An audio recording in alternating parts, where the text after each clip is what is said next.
Quais são os bastidores da vitória na conquista de uma Copa do Mundo? O futebol continua sendo a paixão dos brasileiros. E principalmente pelo fato de sermos penta, é um orgulho enorme. Olha, tem gente que é tão apaixonado que sabe a seleção, a escalação da seleção de cada Copa do Mundo. Agora, quanto de suor existe em cada conquista dessa? Bastidores da Vitória está no ar.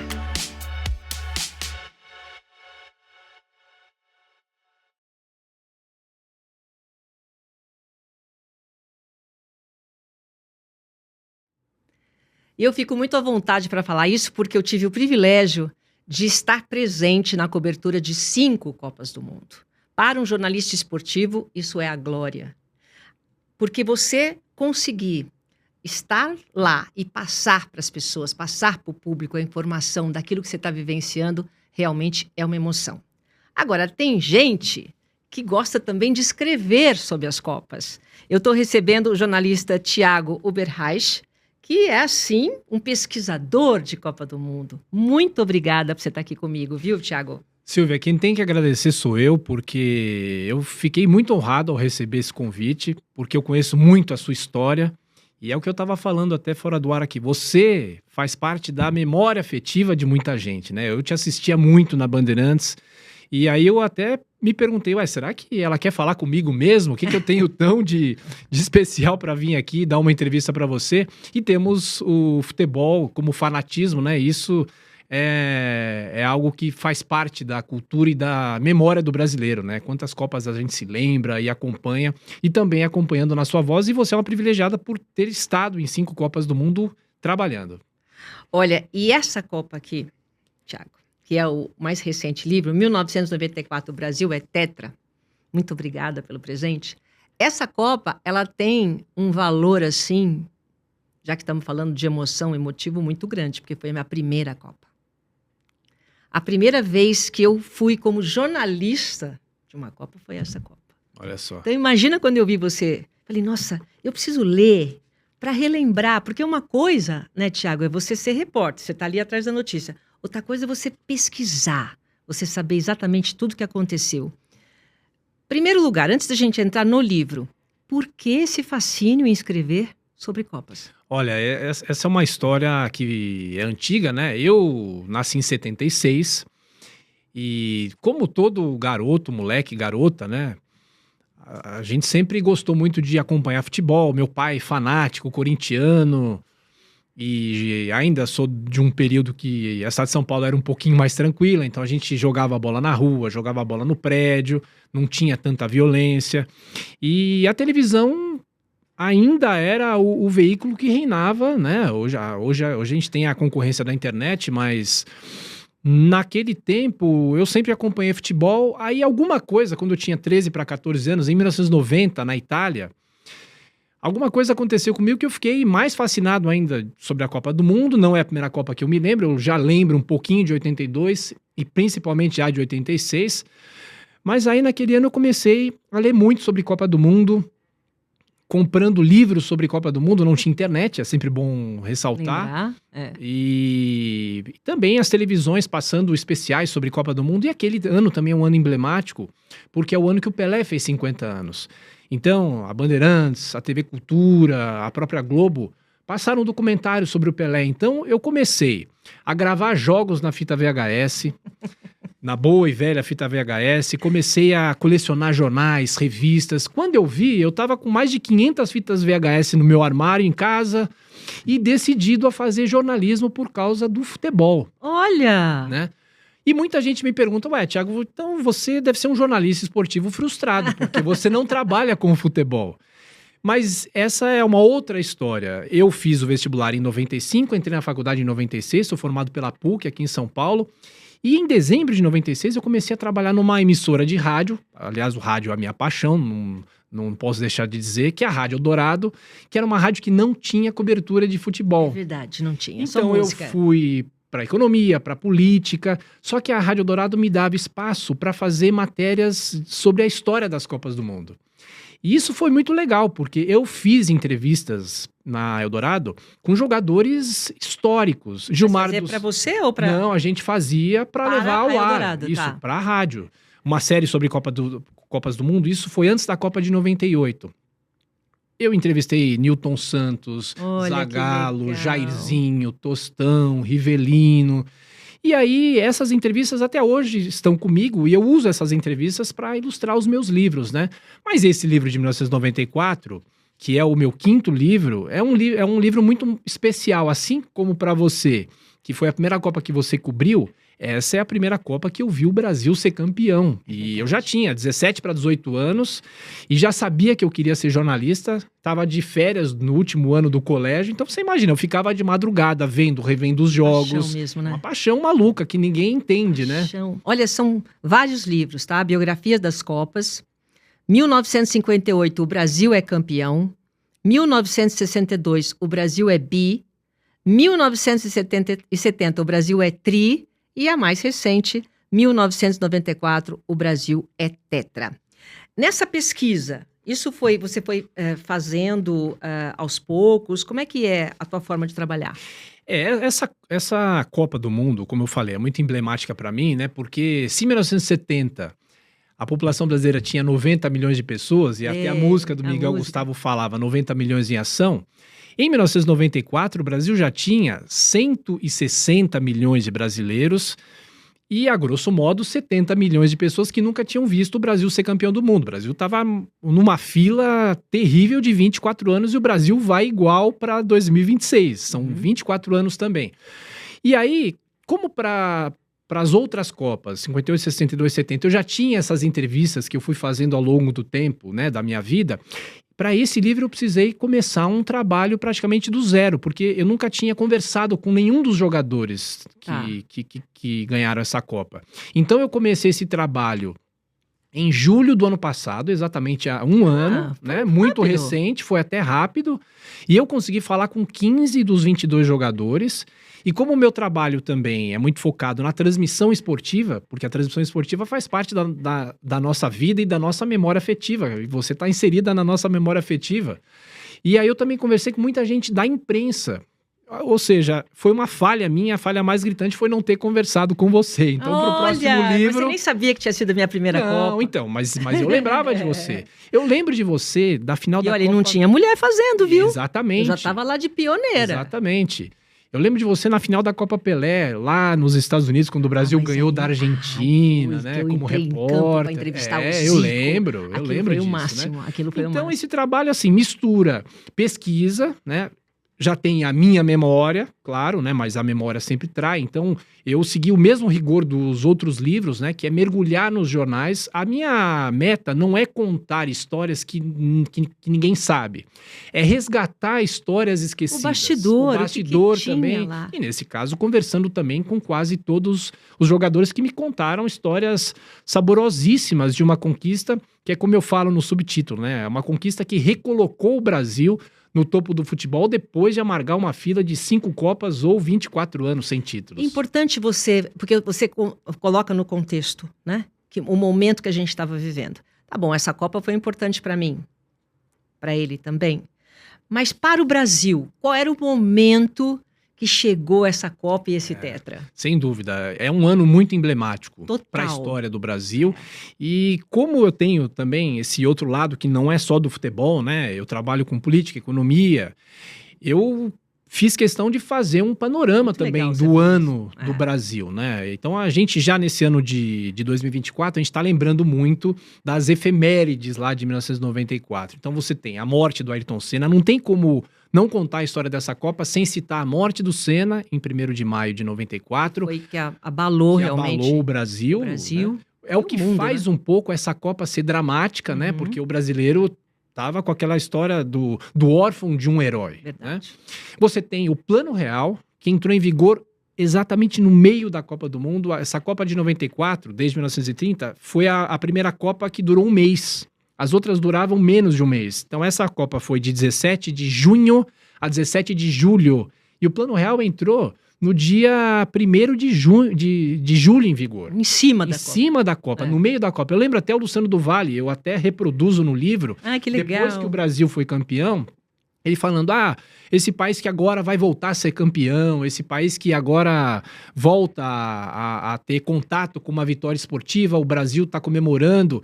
E o Brasil que, quem sabe, vai dar um passo político e econômico com o Plano Real, ou seja, tá tudo misturado, né? E aí, falando do Luciano, que é um dos grandes da narração, que eu infelizmente não tive o prazer de conhecê-lo, né, pessoalmente, e eu cito o Galvão Bueno, que eu conversei com ele para esse livro, e aí é interessante que eu tive que rever os jogos, né, para poder escrever, porque você tem também um capítulo por jogo, para contar cada um dos jogos. Você tem um capítulo Tem um capítulo jogo. por Que jogo. legal. E aí, uma coisa que pouca gente se lembra, só quem teve que rever os jogos, né? O Galvão Bueno dava no ar um 0800.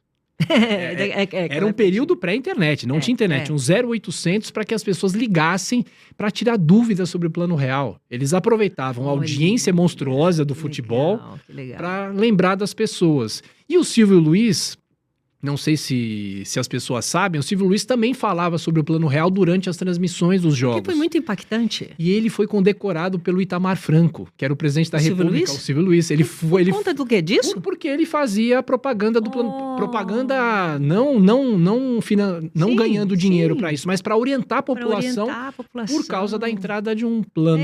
O velho rabugento. Um plano econômico. Meu amigo Silvio. Que assim, goste da política, não goste.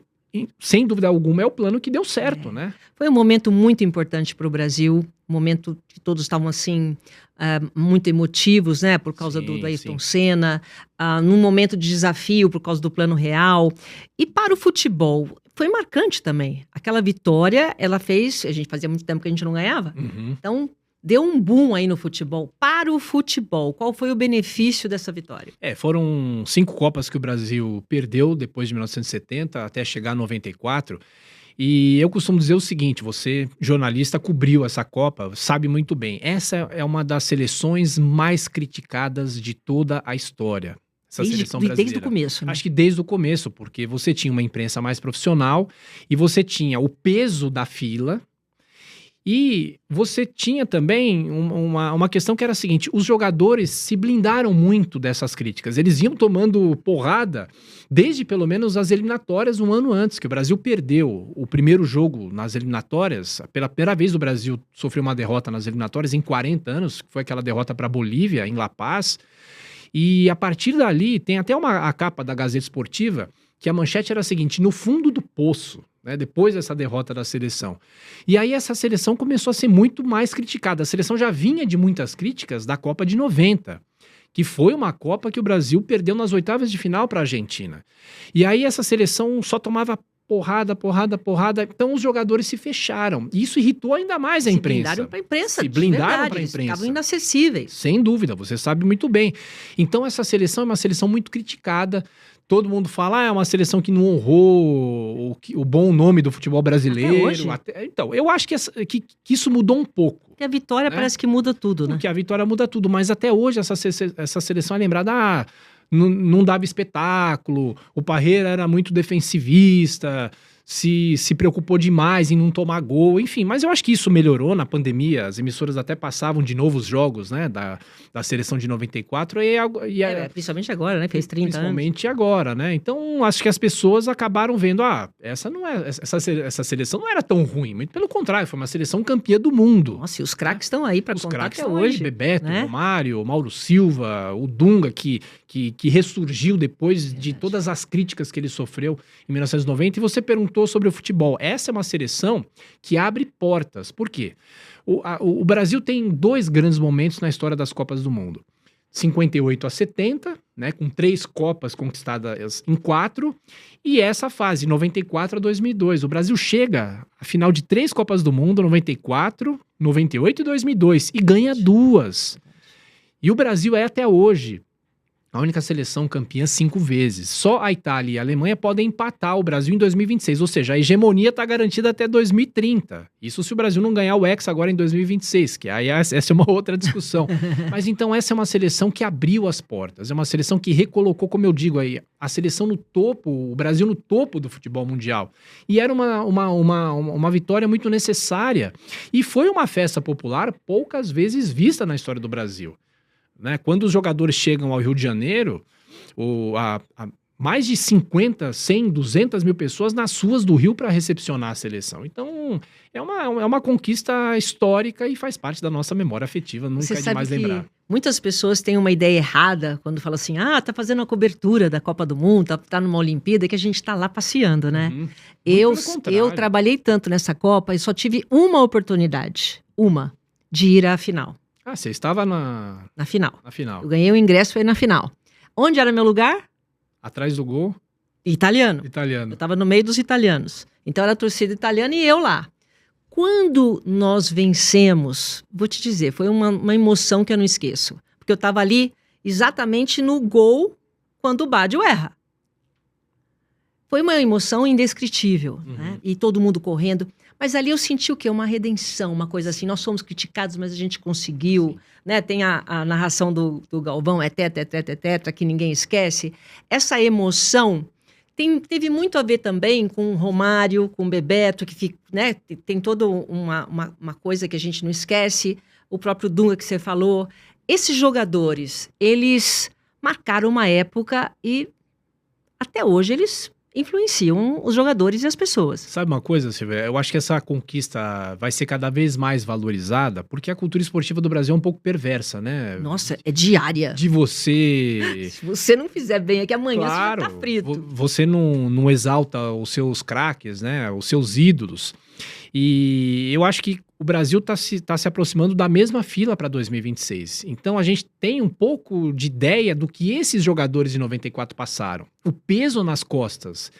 E ainda mais que eu acho que a relação do brasileiro com a seleção aí ainda era muito maior do que é hoje. Né? Hoje, às vezes, a seleção brasileira joga e ninguém nem sabe que tá jogando.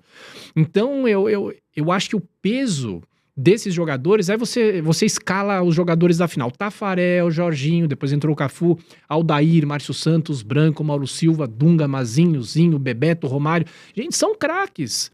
São jogadores históricos. O Raí acabou virando reserva por muitas circunstâncias. Você tem o Ricardo Rocha, que se machucou, teve que sair. Só craque. O goleiro Zete, o Gilmar, Rinaldi. Então são jogadores históricos. Hoje faltam jogadores, infelizmente. O Brasil tem dificuldade de montar uma seleção brasileira. Então eu acho que o peso desses jogadores... E fora, né? O Romário, o melhor jogador da Copa do Mundo. E o Bebeto também, claro, né? Mas o Romário é um dos... Eu tenho... Na minha geração, 2 grandes jogadores, o Romário e o Ronaldo Fenômeno, né? Eu vi um pouquinho do Zico, mas esses 2 jogadores, para mim, são estrelas, né? Enfim. Você, quando você foi entrevistar, e você... Porque, claro, a gente como jornalista não sabe de tudo, você fica lá. Claro que não. Você fica lá, olha, vou te dizer, fica bastante, viu? Porque às vezes falava que a seleção ia chegar às 3 da tarde, você estava lá desde as 6 da manhã. E ficava aquele chá de cadeira. Mas você tinha aquela entrevista ali. Você teve a oportunidade, eu pegava o factual, você teve a oportunidade de ir a fundo. Como é que era o bastidor dessa equipe? O que você descobriu nessa pesquisa? Alguma coisa que você possa contar para nós? Claro, eu conto tudo. E só um adendo, eu falei com o Parreira também, né, o técnico da seleção. O que eu acho primordial, todas as histórias de Copas conquistadas pela seleção brasileira, todos os jogadores falam da união do grupo. Então, não há nenhuma dúvida que a união... Parece uma coisa meio óbvia, né? Mas a união de um grupo é fundamental para você conquistar uma Copa do Mundo, é claro. E quando você vai estudar as derrotas da seleção, até a seleção de 82, que até hoje é reverenciada, a derrota do Brasil em 2006, que era uma constelação de craques, você ouve relatos sobre desentendimentos, sobre festas que tinham na concentração, mas as 5 conquistas do Brasil, e eu cito até a 5ª, né, que era a tal da família Filipão, né, você tem jogadores que se uniram e se fecharam. O que eu acho mais importante nessa Copa de 94... Dos 22 jogadores, 9 tinham disputado a Copa de 90, que é uma Copa fracassada. É uma Copa em que eles, na foto oficial, cobriram até o emblema de uma marca de refrigerantes porque eles queriam ganhar mais dinheiro. Eles não a CBF fechou um contrato com essa marca de refrigerantes e não repassou o dinheiro a eles. Então eles posaram para a foto oficial. É só dar achando que é em dar cima um do Google. coração, Imagina, né? eles estavam tampando o emblema. Olha. E os jogadores que tinham disputado a Copa de 90, eles eram chamados de dinos pelos mais novos, dinossauros, né? Então eles tinham conversas por horas e horas, todo o grupo, e eles discutiam muito o que eles erraram em 1990 e que não poderiam errar de novo em 94 para o Brasil. Teve essa transição, assim? Teve essa transição. Quer dizer, a de 94 conversou com quem estava em 90, porque você tem 9 jogadores que disputaram 1990 dentro do grupo de 94. Estava no grupo, aí claro. é só você passar Sim, a o informação. Bebeto, o próprio Romário, o Branco ainda vinha de 86, o próprio Miller que vinha de 86. Então, as conversas que eles tinham, todos eles me relataram isso. As conversas eram conversas muito especiais.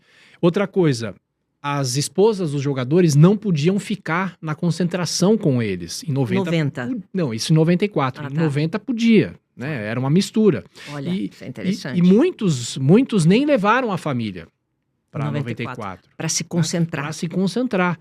E uma outra coisa também, falando sobre dinheiro. Teve uma conversa de todo o grupo em que eles iam discutir a premiação. Antes de ser campeão, claro, você tem que deixar alguma coisa discutida, né? E aí o que eles chegaram a um acordo? Que o dinheiro da premiação ia ser dividido igualmente entre todos os integrantes da comissão técnica, não entre os jogadores apenas, integrantes da comissão técnica, ou seja... Jogadores e a comissão.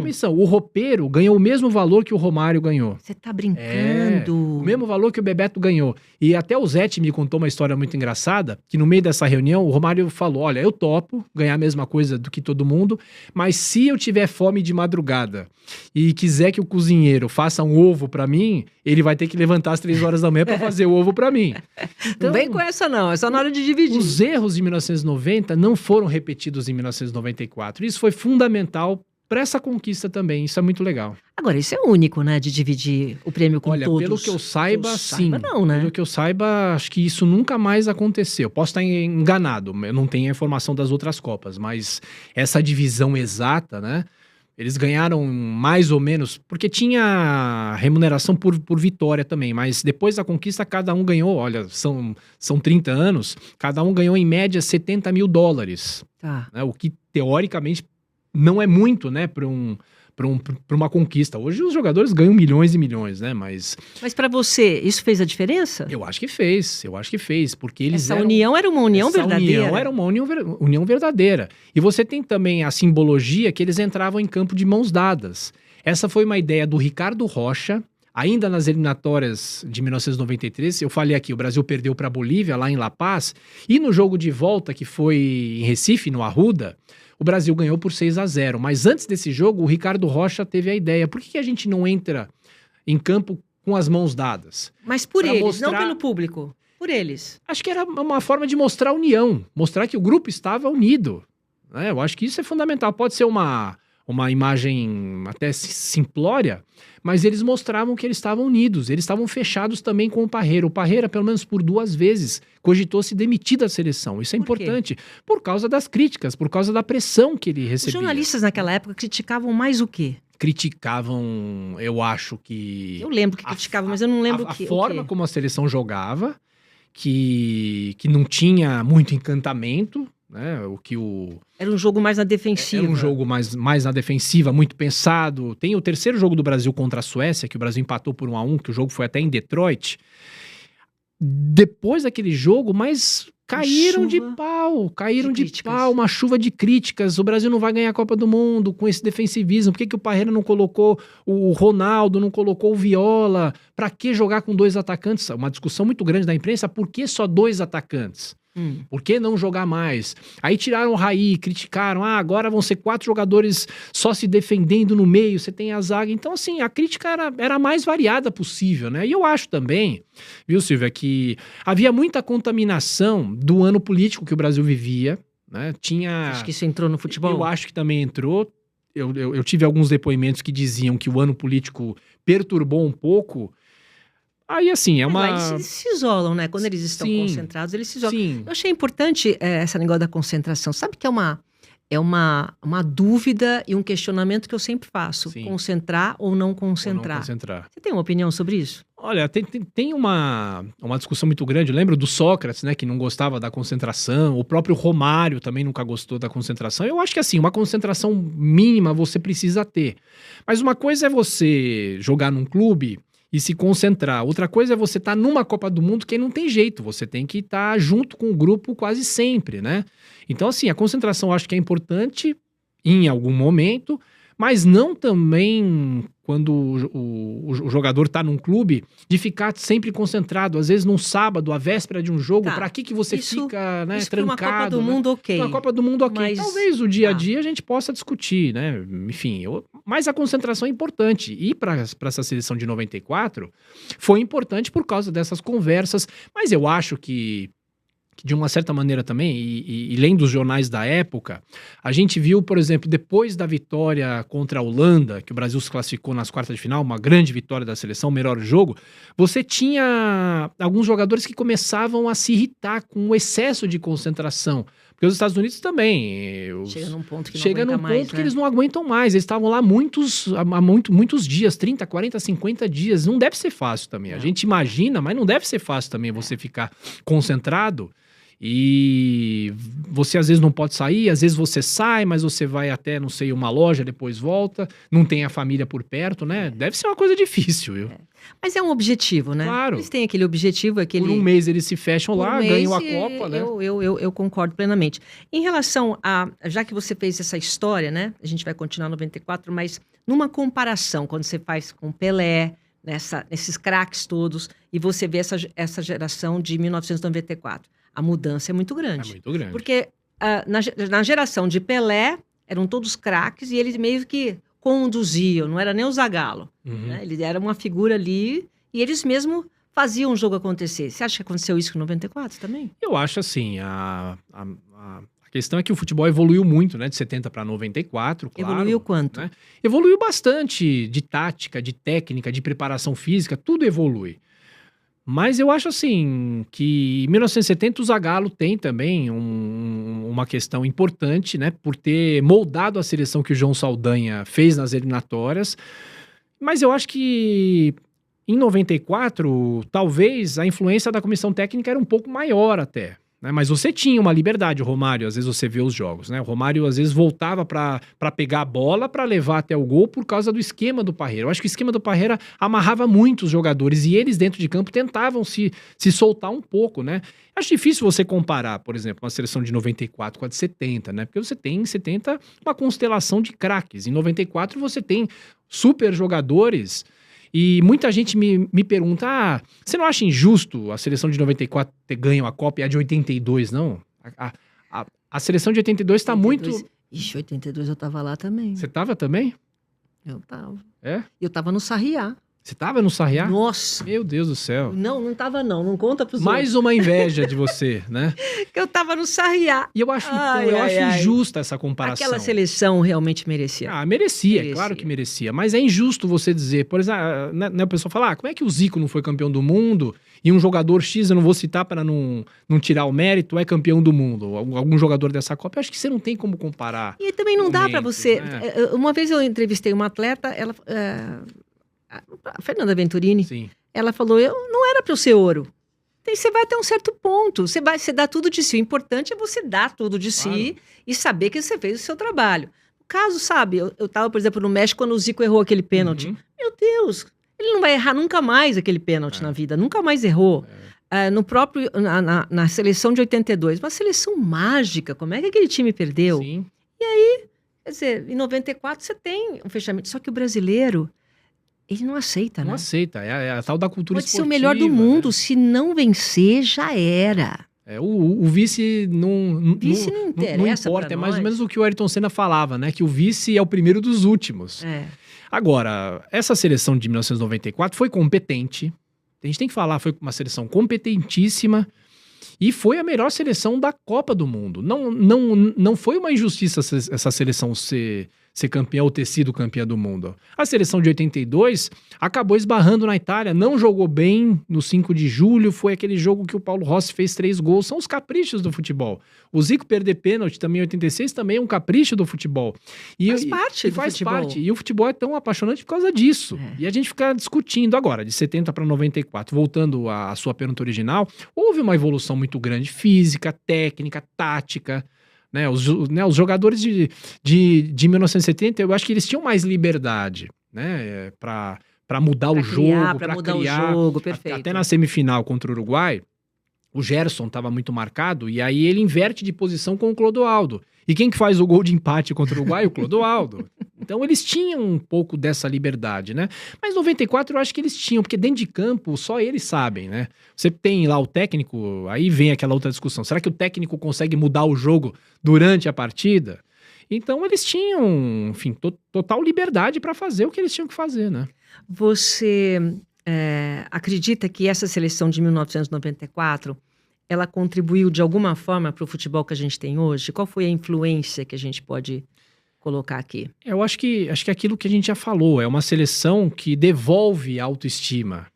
Mas só isso, né? no sentido de aprendizado? De aprendizado, eu acho que assim, essa é uma seleção que trouxe com ela jogadores que tinham sido revelados pelo Falcão. O Falcão é o primeiro treinador pós-1990, tipo o Cafu, o próprio Márcio Santos. Eu acho que há uma contribuição para a evolução do futebol, dos pontas. Os pontas também, como o Jorginho. Mas que evolução que teve nos pontos? Não, acho que é uma evolução do papel que os pontas tinham no futebol. A importância, Até a própria forma como eles se defendiam. Eu acho que isso, hoje para o futebol, é primordial se defender. E essa seleção irritava tanta gente pelo excesso de defesa. E, enfim, né? Isso, de retranca. Então, eu acho que toda a seleção dá uma contribuição. E você pega o Cafu, né? Eu estava até escrevendo esses dias para uma participação que eu tenho lá na Jovem Pan no programa do Flávio Prado. O Cafu é um predestinado. Ele nasceu no dia 7 de junho de 1970, no dia que o Brasil ganhou da Inglaterra na Copa do Mundo. Tá. E aí ele vai para a Copa de 94, revelado pelo Falcão lá atrás, e aí ele fica praticamente no banco a Copa inteira. Ele chega a entrar num jogo ou outro, mas na final o Jorginho se machuca, aos 20 minutos do primeiro tempo, e o Cafu entra. E faz uma partida esplêndida, com muita raça, com muita vitalidade de um jovem.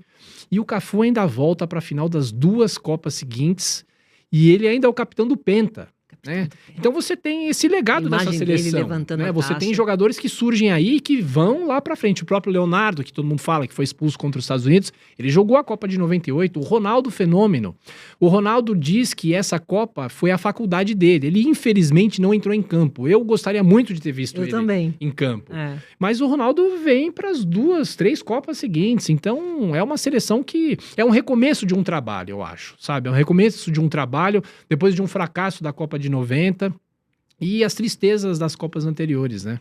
Agora, tem histórias aqui que você pode contar, pelo menos uma, claro. ou alguma que você acha que é uma curiosidade, talvez que ninguém tenha contado? Não, eu acho que não. São histórias que em algum momento a gente se depara, e tem uma história que envolve o Taffarel. O Taffarel, quando o Brasil foi campeão do mundo, num domingo, 17 de julho de 94, o Taffarel tem as comemorações, a festa, e ele vai passar a noite com a esposa e a filha num outro hotel. E aí, no dia seguinte, na segunda-feira, ele voltou pro hotel da seleção brasileira, que ele ia pegar as coisas dele para ir embora. A seleção saiu dos Estados Unidos já naquela segunda-feira à noite. E aí o Taffarel foi de táxi de um hotel pro outro.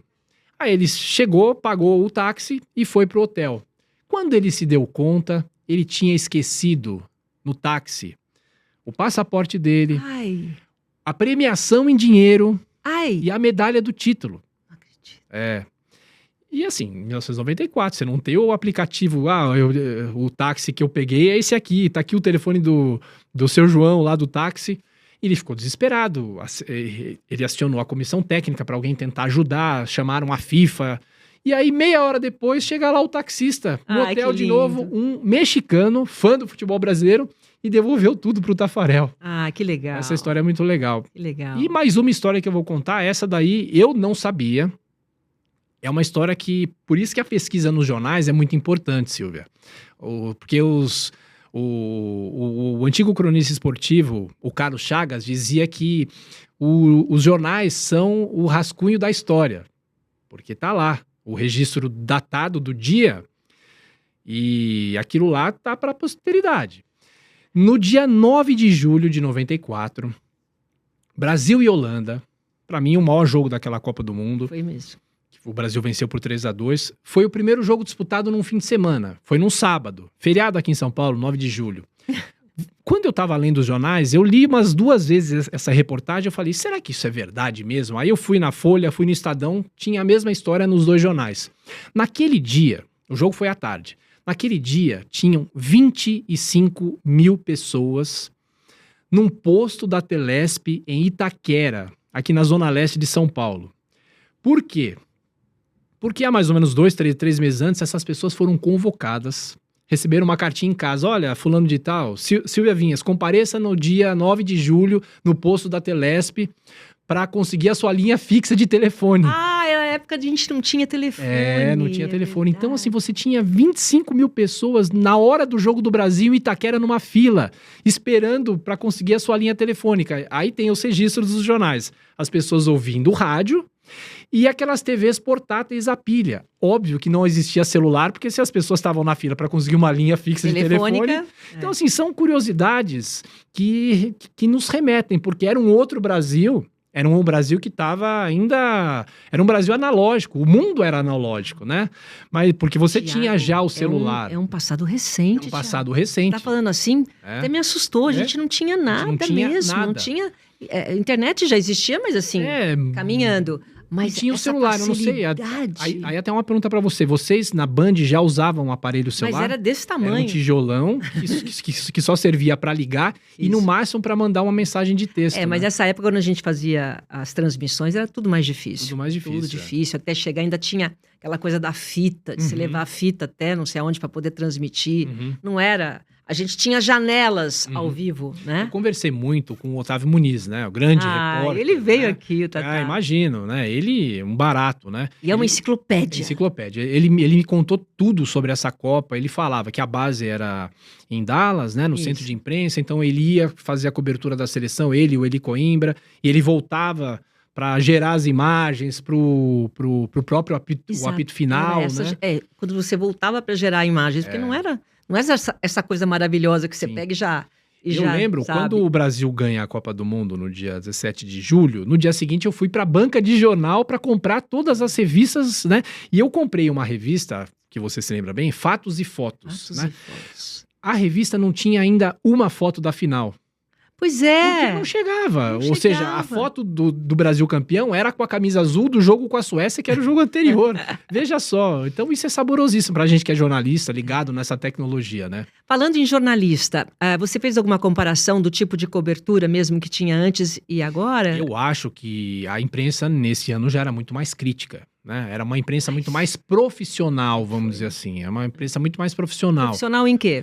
Profissional de não bajular a seleção.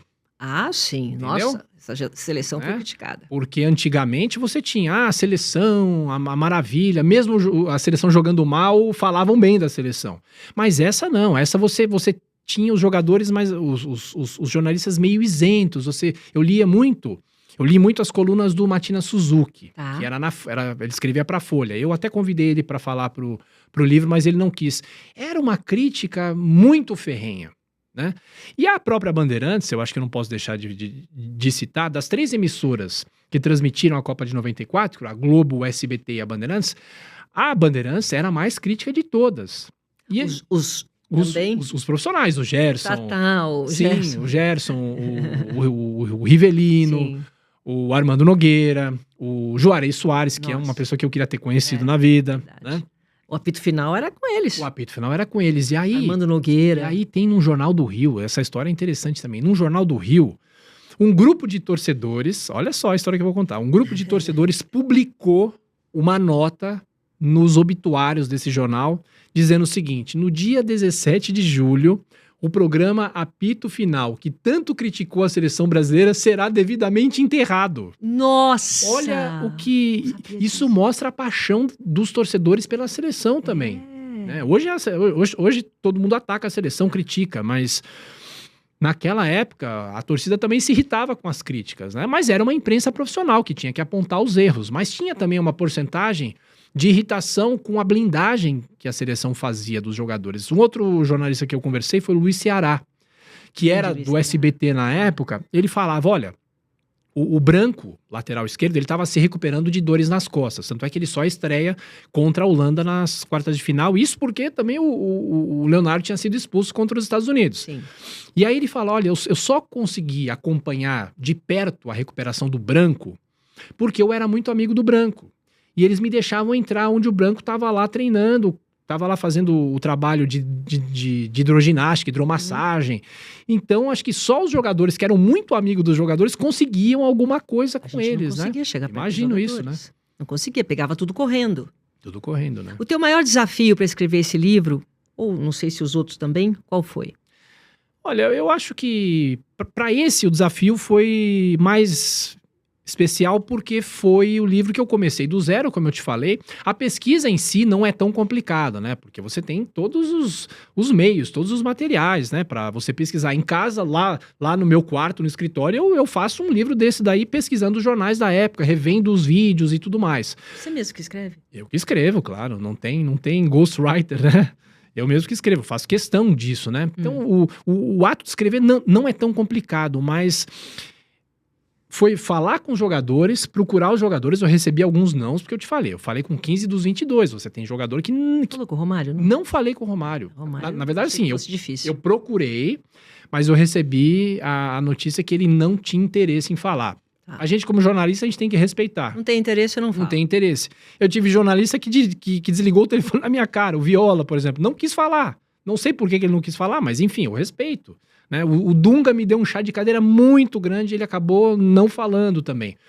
Mas eu ouvi o Parreira Bebeto. Falou. O Parreira falou, ouvi o Bebeto, ouvi o Raí, o Tafarel me deu um depoimento espetacular, entendeu? Então, assim, eu falei com a maioria dos jogadores e nem por isso que o livro perde... Enfim, porque eu também, como faço muita pesquisa em entrevistas que eles já deram outras vezes, aí tem aspas do Romário, tem aspas do Bebeto, tem aspas de todo mundo. Eu aproveito a entrevista, claro, que tem na internet. Aproveito a entrevista, outras entrevistas, o próprio Ronaldo Fenômeno eu não consegui falar, né? Porque assim, o que eu sei é que você tem uma experiência maior de lidar com jogadores, eles são muitas vezes blindados pela própria assessoria de imprensa, né? Agora mais, né? Agora mais, claro, né? Porque nessa época não era tanto, mas na seleção, sim. Na seleção, sim. Na seleção, eles foram muito blindados. Muito blindados. Era muito difícil.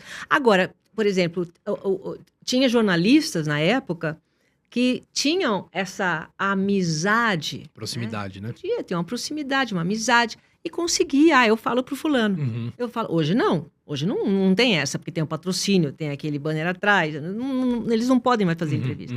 Mas na época era difícil mesmo falar com eles. Conseguia tudo rápido. O maior desafio foi a produção, então.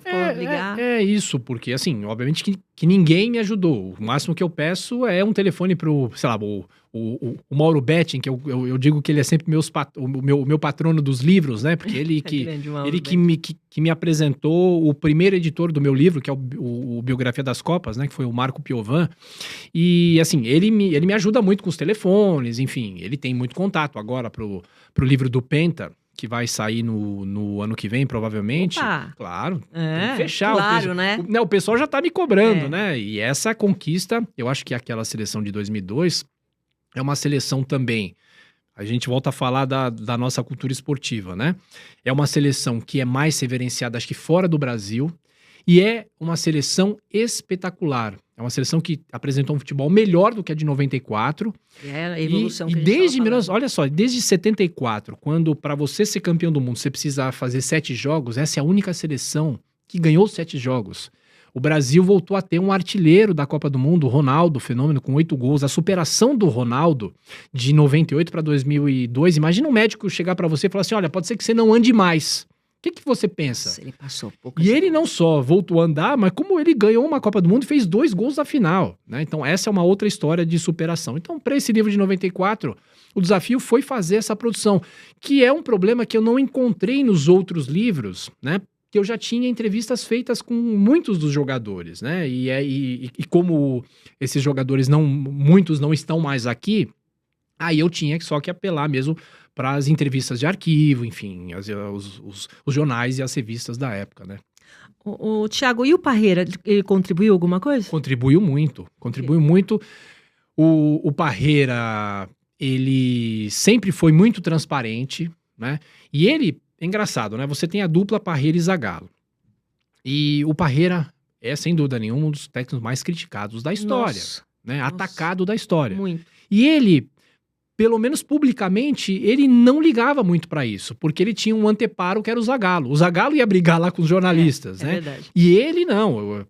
O Parreira tinha uma convicção e ele foi com essa convicção até o fim. Eu acho que isso é importante, né? Você ter as suas convicções, você saber e planejar. Ou seja, ele sai dessa Copa do Mundo. Tem até um capítulo que eu faço, que eu trago uma biografia de cada um deles, dos jogadores e do Parreira, e o título da revista Manchete. Existia a revista Manchete na época. Nossa, Parreira, tá falando, sei lá de quê. Parreira, Rio por último. Ai, que legal! E é o que aconteceu, né? Porque todo mundo criticou, todo mundo atacou, mas ele foi até o fim com as convicções dele, né? E uma pergunta que eu fiz pra ele, que é algo que acho que nunca aconteceu na história, quando o Brasil ganhou a Copa do Mundo, todos eles subiram na tribuna né, das autoridades para receber a taça, né? E o Parreira foi um dos últimos a receber a taça, né? Ele estava lá, ele estava com o Zagallo, o Lídio Toledo, eram os únicos da comissão técnica que estavam lá, fora os jogadores, né? Ele recebe a taça e ele vai descendo na tribuna de imprensa, e aí ele fala assim, né? Os torcedores que estavam lá fizeram um cordão de isolamento enquanto ele descia lá no Rose Bowl, e as pessoas iam tocando na taça, né? Os torcedores. Ele dizia assim: toca porque ela é nossa, toca porque ela é brasileira. Legal. Né? Isso daí é um simbolismo muito interessante. Ou seja, eles conquistaram a Copa do Mundo e estão dividindo com o Brasil aquele título. Muito né? legal. Isso é muito legal. Muito legal. E tá indo bem? O pessoal tá gostando? Tudo bem. É? Assim, Já estão pedindo penta, né? Estão pedindo penta, né? Porque aí pessoal... deve ser para colecionador, né? Deve ser. Essa sequência que você fez. Essa sequência, né? Eu fico brincando, né? Eu não sei se você sabe, mas a minha ideia lá atrás era escrever apenas um livro sobre a seleção de 70. Eu sou um fã da seleção de 70. Não vi jogar ao vivo, né? E aí eu lancei esse livro em 2020. Foi meu segundo livro. O primeiro foi o Biografia das Copas e esse livro veio em 2020, né? E eu tava contente lá. Poxa vida, cumpri a minha meta. Queria. Fiz o livro de 1970, né? Aí o editor, que é o Cláudio Freire, da Letras do Pensamento, que é a editora, ele vira e fala o seguinte, né? Por que você não faz? Você não volta lá atrás e conta 58, 62? Eu falei, putz, você quer me dar mais trabalho, né? E assim, foi um trabalho pra mim saborosíssimo. Nossa, você ama, né? Amo, adoro. E descobri histórias esquecidas e muitas histórias que talvez ninguém conheça mesmo, né? Por que em 1962 o Feola não foi o técnico, mas foi o Aimoré Moreira? E aí eu contei 58 e 62, lancei os 2 livros juntos no fim de 2022. E aí eu falei, bom, agora eu tenho que fazer o Tetra, que é a Copa da minha vida. É a primeira vez que eu vi o Brasil ser campeão. E aí vem o Tetra e o pessoal já tá pedindo o Penta, né? Porque, assim... Mas muito bacana o teu trabalho. Obrigado. Quero agradecer muito você ter vindo. Nossa, já Prazerzão. acabou. Eu queria ficar conversando com você aqui. Obrigada pelo livro. Eu tava vendo aqui, ó. Ouça as transmissões do Isso. Rádio dos Jogos do Brasil na Copa de 1994 pelo QR Code. QR Code. Tem em cada um desses livros, porque eu pode ouvir. Eu, como sou muito bacana. um Você profissional... pode ouvir cada transmissão. Como eu sou um profissional do rádio, né? Todos os meus livros têm esse QR Code. Então eu tenho a coleção completa dos discos, das narrações da Copa de 70, da Copa de 58, da Copa de 62. Então, assim, o livro físico pode ser também um livro digital, né? Porque então as pessoas... Muita gente fala, Thiago, nossa, eu li o seu livro, aí fui ouvir as narrações. Isso é memória afetiva. Sensacional. Né? Isso é memória afetiva, né? Sensacional. Muito obrigada, tá bom? Olha, a honra foi toda minha e eu queria dizer o seguinte, você foi uma desbravadora das mulheres do futebol e que as mulheres tenham cada vez mais espaço, que narrem os jogos, que sejam repórteres, sejam comentaristas, né? Então muito obrigado por tudo que você aí pra fez. nós. Muito obrigado, viu? E eu tenho muito orgulho de ter aberto portas. E tem que ter Obrigada a orgulho você, mesmo. viu? Obrigada mesmo. Beijo, obrigado. Pessoal, muito obrigada pela companhia de vocês e até a próxima.